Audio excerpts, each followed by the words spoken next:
What's going on, guys? Today I bring you something special, an updated Ways of the Shinigami, my Bleach mod for Blade and Sorcery. So without further ado, why don't we get into it?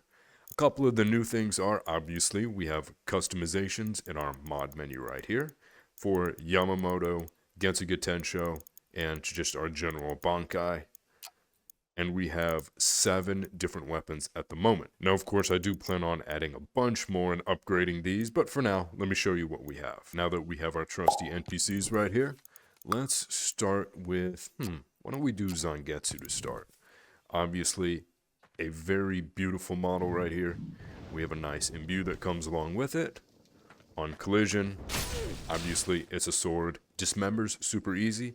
And one thing is, if we hold the spell button while reaching a certain velocity, and we go back to our mod menu, you'll notice we get to actually customize our Getsuga Tensho, which shoots out. So, our required velocity is 100 to start, knockback force radius, projectile speed, you guys get all that.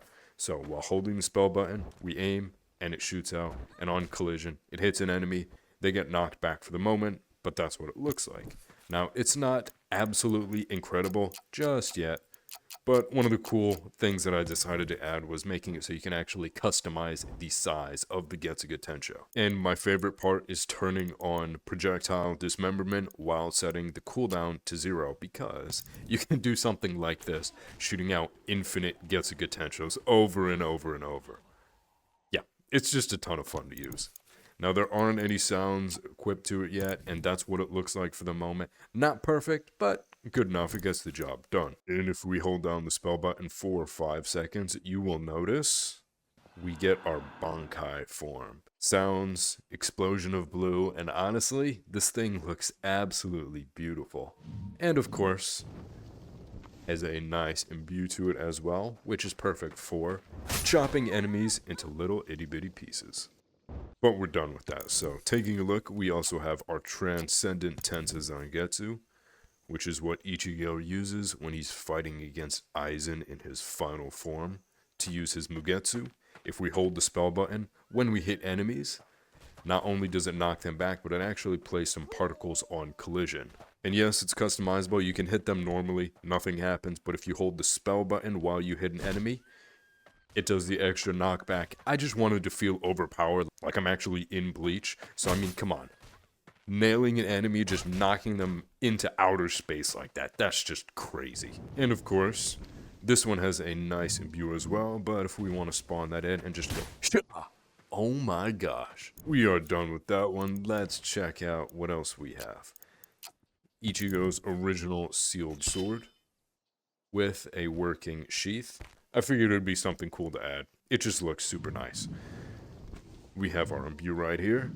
Spawning an enemy, and same thing, although this one is a little bit different. When you hit an enemy, they just get knocked back like that. No explosion particles, nothing. But one thing I can tell you guys is for all of these weapons, aside from Yamamoto's Bankai and Zangetsu, you can customize those in the adjacent, whether or not they do knockback, dismemberment, or particles on collision. I was originally going to add it into the mod book, but I decided against it only because it would be a lot of extra work that just isn't super necessary at the moment. And now let's go to something that I know many of you have been waiting for. We have Kenpachi's Shikai. Now obviously this thing is an absolute beauty. There's a nice imbue to it as well, but what I want to show you, let's just use the base Shikai for now. Now, just like the other ones, this does extra knockback, but a little twist. So if you hit an enemy and hold the spell button, you actually can dismember them. Now, of course, all of these are customizable in the adjacent, but this is the only weapon part of this pack that has it innately. And honestly, it is incredibly fun. So, you know what? I know I don't really like showing gore in these kinds of videos, but hold on. Just check this out.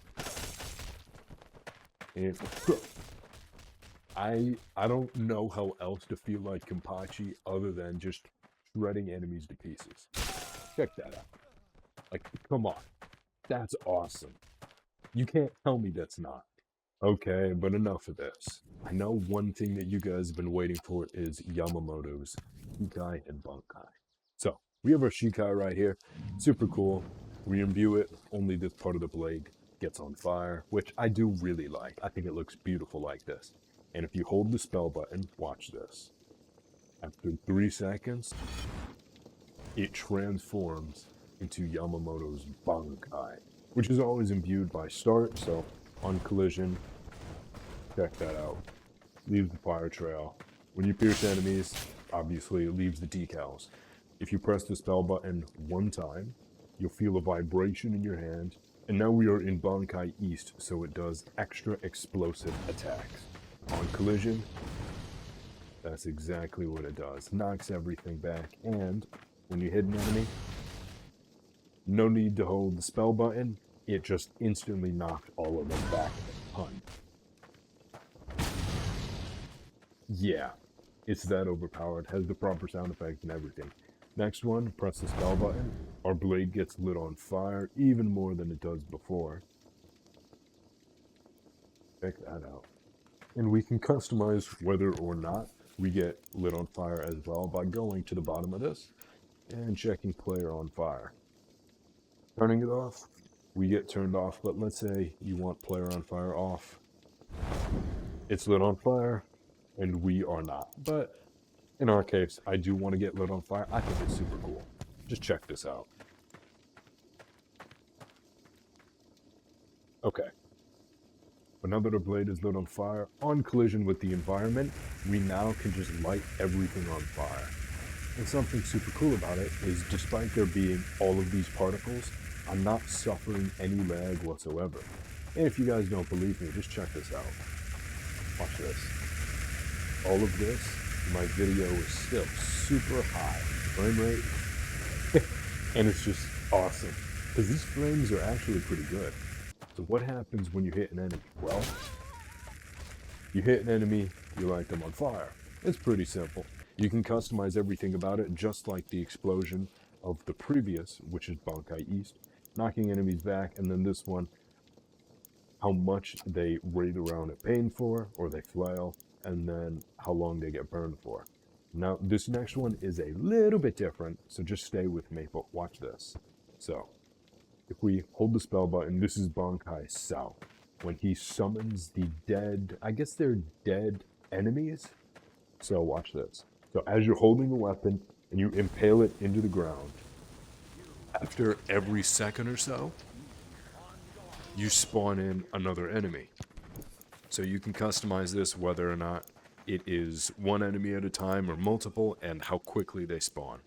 So this is by default 1 enemy per second. I think it's pretty decent. One thing I can tell you guys is, as soon as we can put custom creatures in, which I assume Blade and Sorcery 1.0, we'll definitely be able to summon skeletons and proper dead enemies, but for now, just summoning normal enemies or allies like this works perfectly fine for me. I absolutely... Hey, come on, really? You gonna get on my nerves like that? I don't think so. So much fun to use, it really is. I'm actually really happy with how this has turned out. But that is everything I wanted to showcase for this Ways of the Shinigami, my Bleach mod for Blade and Sorcery. If you guys like this video, please leave a like, comment, and subscribe. It helps out the channel a ton. Thanks for watching.